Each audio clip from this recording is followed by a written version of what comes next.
తాకట్లో ఉన్న మీ బంగారాన్ని విడిపించి ఆ రోజు ఆన్లైన్ రేటుకి కొంటాం. Sharma gold company. నమస్తే, వెల్కమ్ టు సుమన్ టీవీ. నేను గిరిజ. ఇప్పటి వరకు దుర్భర పరిస్థితుల్ని చూసుండవచ్చు. మరి ద్వాదశ రాశులకి మకర సంక్రమణం తర్వాత ఏ విధంగా ఉండబోతోంది? పరిస్థితుల్లో ఏమైనా మార్పులు చేర్పులు రాబోతున్నాయా? ఒకవేళ మార్పులు చేర్పులు జరిగినప్పుడు ఏమైనా సమస్యలు ఉన్నప్పుడు మంచి పరిహారాలు కూడా తెలియాలి కదా. మరి ఈ విషయాలన్నీ తెలియచేయడానికి ద్వాదశ రాశులకి ముఖ్యంగా ఈ 11 రోజులు అంటే దాదాపుగా ఈ నెల 21వ తేదీ నుంచి 31వ తేదీ వరకు ద్వాదశ రాశుల వరకు ఏ విధంగా ఉండబోతోందో తెలియజేసేందుకు ఇవాళ మనతో పాటు ఉన్నారు ప్రముఖ జ్యోతిష్య పండితులు బ్రహ్మశ్రీ నందిపట్ల శ్రీహరి శర్మ గురువు గారు. మరి వారి మాటల్లో తెలుసుకుందాం. గురువుగారు నమస్కారం. వాగర్థావివ సంపృక్తౌ వాగర్థ ప్రతిపత్తయే జగతః పితరౌ వందే పార్వతీ పరమేశ్వరౌ. సదాశివసమారంభాం శంకరాచార్య మధ్యమాం అస్మదాచార్య పర్యంతం వందే గురు పరంపరాం. ఆదిత్యాయ చ సోమాయ మంగళాయ బుధాయ చ గురుశుక్ర శనిభ్యశ్చ రాహవే కేతవే నమః. శృంగేరి జగద్గురు పీఠాధిపతులకి కంచి పీఠాధిపతులకి నమస్కారంలో తెలియజేసుకుంటూ కార్యక్రమాన్ని ప్రారంభిద్దాం. గురుగారు, తులారాశి వారికి ఈ నెల 21వ తేదీ నుండి 31వ తేదీ వరకు అసలు రాశి పరంగా ఏ విధంగా ఉండబోతుంది అంటారు గురుగారు? తెలియజేస్తారా? తులారాశి వారికి ఈ నెల 21వ తారీఖు నుంచి 31వ తారీఖు జనవరి వరకు ఏ విధంగా ఉండబోతుందో తెలుసుకునే ముందు గ్రహ సంచారం. రాశి నుంచి 3వ స్థానంలో బుధుడు, 4వ స్థానంలో రవి, అలాగే 5వ స్థానంలో శని శుక్రుడు, 6వ స్థానంలో రాహువు మరియు 8వ స్థానంలో గురువు, వ్యయ స్థానంలో కేతువు, 10వ స్థానంలో కుజుడు స్తంభించి వక్రీకరించినటువంటి స్థితి పొంది ఉండడం. ఏ తర్వాత చెప్పొచ్చేది అంటే గ్రహ గతులు కానీ గ్రహ గమనాలు కానీ ప్రధానంగా తులారాశి వారికి అంత సానుకూలంగా లేవు. అయితే ఏ రోజులు ప్రధానంగా ఉంటాయి, ఏ రోజుల్లో ఇబ్బందికర పరిస్థితులు ఏ రోజుల్లో ఉంటాయి, ఆ ఇబ్బందికర పరిస్థితులకు తగ్గట్టుగా ఎలా మనం వ్యవహరించుకోవాలి. ఇక్కడ ప్రధానంగా యోగాలు కలుగుతున్నాయని చెప్పేసి ఎక్కువగా మనం సంతోషపడడం కాదు, అలాగే అవయోగాలు ఉన్నాయని చెప్పేసి కాలం మన కోసం ఆగదు. కాలం వాటి పని వాటి చేసుకోబోతుంది. కానీ కాలంతో ఎదురీగడం మానవ ధర్మం. కానీ కాలాన్ని అతిక్రమించడం మాత్రం ఎవరి వల్ల కాదు కూడా. కాబట్టి ఇప్పుడు కాలం కొన్ని రోజులు ఈ జనవరి వరకు కూడా ఈ తులారాశి వారికి కొన్ని రోజులు కలిసి ఉండకపోవచ్చు గాక, కానీ భవిష్యత్తులో గ్రహ గమనాలు మారినప్పుడు అనుకూలమైనటువంటి పరిస్థితిని సంపూర్ణంగా పొందగలుగుతారు. అయితే ప్రధానంగా ఎక్కువగా ఈ యొక్క తులారాశి వారికి సంబంధించినటువంటి కొన్ని ఫలితాలు ఎలా ఉంటాయి, ఏ విధంగా ఉండబోతుందో తెలుసుకుందాం.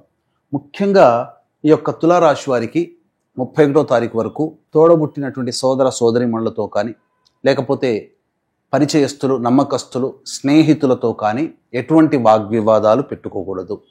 ఎవరైనా మీ దగ్గరికి వచ్చి డబ్బు ఇస్తున్నట్లయితే ఆ అప్పుగా కావాలంటే మాత్రం చాలా ఆలోచించి మాత్రం నిర్ణయం తీసుకొని డబ్బు ఇవ్వండి. ఎందుకంటే ఈ యొక్క క్రమంలో ఈ 31వ తారీఖు లోపల మీకు తెలియకుండానే మొహమాటానికి పోయి డబ్బుని చాలా నష్టపోతారు. అదొక్కటి గుర్తుపెట్టుకోండి. ఇక ప్రధానంగా చూసుకున్నట్లయితే ఈ యొక్క తులారాశిలో జన్మించినటువంటి వారికి గృహం కోసం ఎదురు చూస్తున్న వాళ్ళకి మాత్రం సంతోషకరమైన వార్తని వింటారని చెప్పవచ్చు. ఇక ప్రధానంగా ధైర్యంతో సాహసోపేతమైనటువంటి నిర్ణయాలు తీసుకొని ముందడుగు వేయడం, ఆ నిర్ణయాలు తీసుకున్న క్రమంలో మీకు కొన్ని ఇబ్బందికర పరిస్థితులు అనేటువంటి ఎదురవుతాయి. కానీ మొండి ధైర్యంతో వాటిని అతిక్రమించే ప్రయత్నం చేయండి.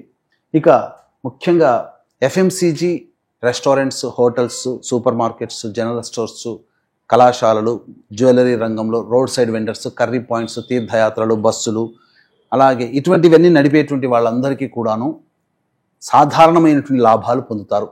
గొప్పగా లాభాలు అనేటువంటివి ఉండవు. వివాహం కాని అబ్బాయిలు అమ్మాయిలకి ఖచ్చితంగా వివాహము నిశ్చయమయ్యే అవకాశాలు గోచరమవుతున్నాయి. కాబట్టి జాగ్రత్తలు పాటించండి, నిర్ణయాలు తీసుకొని వేగిరంగా ఈ సంవత్సరంలో వివాహం జరిగే అవకాశాలు గోచరమవుతున్నాయి. ఇక ముఖ్యంగా తెలియకుండానే మీకు ఖర్చులు పెరిగే అవకాశాలు కూడా గోచరమవుతున్నాయి. అన్నిటికంటే ప్రధానంగా ఉద్యోగంలో ప్రశాంతత అనేటువంటిది కోల్పోతారు. తద్వారా కొన్ని ఇబ్బందికర పరిస్థితులు అనేటువంటివి ఎదురవుతాయి. అయితే వారసత్వంగా రావాల్సినటువంటి ఆస్తిపాస్తులకు సంబంధించి కానీ లేదా కోర్టు సంబంధమైనటువంటి విషయాల్లో కదలిక ఏర్పడుతుంది. కొంతవరకు మీకు అనుకూలంగా ఉండే అవకాశాలు గోచరమవుతున్నాయని చెప్పవచ్చు. ముఖ్యంగా విద్యార్థులు కోరుకున్నటువంటి చోట విద్యాలయాల్లో ప్రవేశం లభించే అవకాశం ఉంటుంది. పట్టుదలతో కష్టపడి ప్రయత్నం చేసేటువంటి విధంగా మీ నిర్ణయాన్ని పెట్టుకోండి. తప్పకుండా అన్ని పరీక్షల్లో మీకు అర్హత సాధించుకుంటారని చెప్పవచ్చు. ఇక ప్రధానంగా ఈ యొక్క తులారాశిలో జన్మించినటువంటి లాయర్లు, జడ్జిలు కానీ లేకపోతే రియల్ ఎస్టేట్ ఏజెంట్స్లు, భూ సంబంధమైనటువంటి వ్యాపారాలు చేసేవాళ్ళు, రైతులు, వీళ్ళకందరికీ కూడాను సాధారణమైనటువంటి ఫలితాలే కలుగుతాయి. ముఖ్యంగా కొత్త ప్రాజెక్టులు ఏవైనా కానీ తీసుకునేటప్పుడు ఆలోచన చేసి నిర్ణయం తీసుకోండి. ఏ విధమైనటువంటి గొప్పలకి పోయి మీరు ఇబ్బందికర పరిస్థితులు కొని తెచ్చుకోకండి.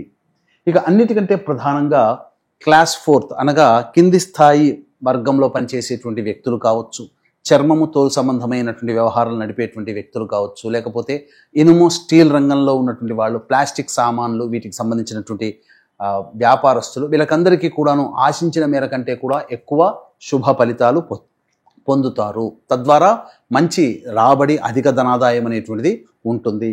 కుల వృత్తులు, వ్యాపారస్తులు జాగ్రత్తలు పాటించండి. ముఖ్యంగా గమనించుకున్నట్లయితే ఈ యొక్క తులారాశి వారికి ఉన్నటువంటి 11 రోజుల్లో ఒక 4 రోజులు మాత్రము ఆదాయపరంగా కావచ్చు, అలాగే శుభ యోగాల పరంగా కావచ్చు మంచిగా ఉంటుంది. మిగతా 7 రోజుల పాటు జాగ్రత్తలు పాటించాల్సినటువంటి పరిస్థితి.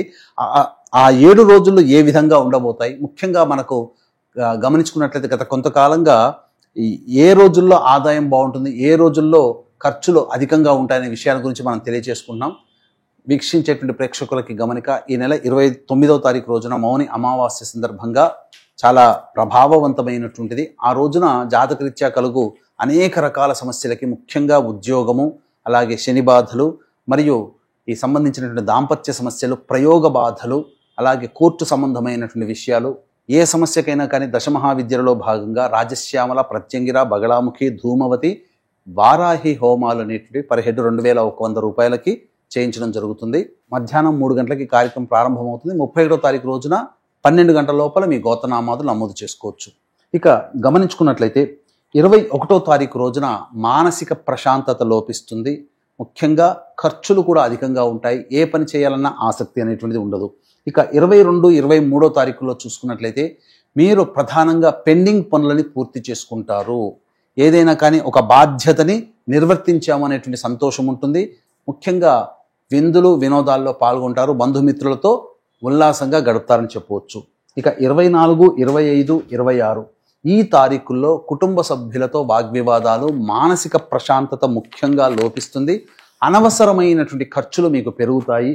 అలాగే కుటుంబ సభ్యులతో విభేదాలు ఏర్పడే అవకాశాలు గోచరమవుతున్నాయి. ఇక 27, 28వ తారీఖుల్లో ఉద్యోగ సంబంధమైనటువంటి విషయాలు చర్చకి వస్తాయి. తద్వారా భవిష్యత్ కార్యాచరణని తీసుకునే అవకాశాలు ఎక్కువగా గోచరమవుతున్నాయి. అలాగే మీకు ఏదైతే మీరు గతంలో ఇన్వెస్ట్మెంట్ చేసి ఉంటారో వాటికి సంబంధించినటువంటి లాభాన్ని ఈ 27, 28వ తారీఖులో మీరు పొందుతారు. మీ యొక్క అవసరాలకి, ఖర్చులకి తగ్గట్టుగా ధన రాబడి ఉంటుంది. రాని బాకీలు కూడా వసూలవుతాయి. ఇక 29, 30వ తారీఖుల్లో గృహంలో చికాకులన్నింటినీ ఎక్కువగా ఉంటాయి. ఇంట్లో కంటే ఎక్కువగా బయటే గడపాల్సినటువంటి పరిస్థితి. గృహ మరమ్మతులు, వాహన మరమ్మతులు, అలాగే తల్లిగారి ఆరోగ్యం పట్ల శ్రద్ధ వహించాల్సినటువంటి మరమ్మతుల కోసం ఎక్కువగా ఖర్చు చేస్తారు. అలాగే వాహనాన్ని నడిపేటప్పుడు జాగ్రత్తలు పాటించాలి. ఇక 31వ తారీఖు రోజున గనక చూసుకున్నట్లయితే ప్రధానంగా ఈ యొక్క తులారాశిలో జన్మించినటువంటి వారికి ఈ సంబంధించినటువంటి ఖర్చులు కూడా అధికంగా గోచరమవుతున్నాయి. అలాగే మానసికమైనటువంటి ప్రశాంతత లోపిస్తుంది. ఇది ఈ యొక్క తులారాశి వారికి సంబంధించి 21వ తారీఖు నుంచి 31వ తారీఖు వరకు జాగ్రత్తలు పాటించాల్సినటువంటి పరిస్థితులు. ముఖ్యంగా 21వ తారీఖు రోజున, అలాగే 24, 25, 26 తారీఖులో ఖర్చులు అధికంగా ఉంటాయి.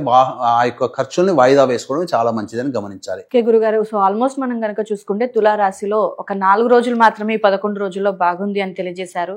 సో మిగతా రోజులన్నీ కూడా కాస్త సమస్యలతో కూడుకున్నదే కావచ్చు. సో మరి గురుగారు ఈ పరిస్థితుల నుంచి గట్టెక్కడానికి మంచి పరిహారాన్ని తెలియజేస్తారా తులారాశి వారికి సంబంధించి? ఈ యొక్క సమస్యల నుంచి బయటపడడం కోసం ఈ 11 రోజుల పాటు ఇంద్రకృత లక్ష్మీ స్తోత్రము మరియు దత్త అష్టకము రోజుకి 3 సార్లు కనుక పఠించినట్లయితే చాలా సమస్యలు పరిష్కరించబడతాయి. ఇంకా ఇప్పుడు చెప్పినటువంటి సమస్యల కంటే ఇంకా విభిన్నంగా మీ యొక్క జీవితంలో సమస్యలు ఎదుర్కొంటున్నారంటే మీ యొక్క జన్మజాతకంలో నడుస్తున్నటువంటి గ్రహ దశాంతర దశల యొక్క ప్రభావాలు.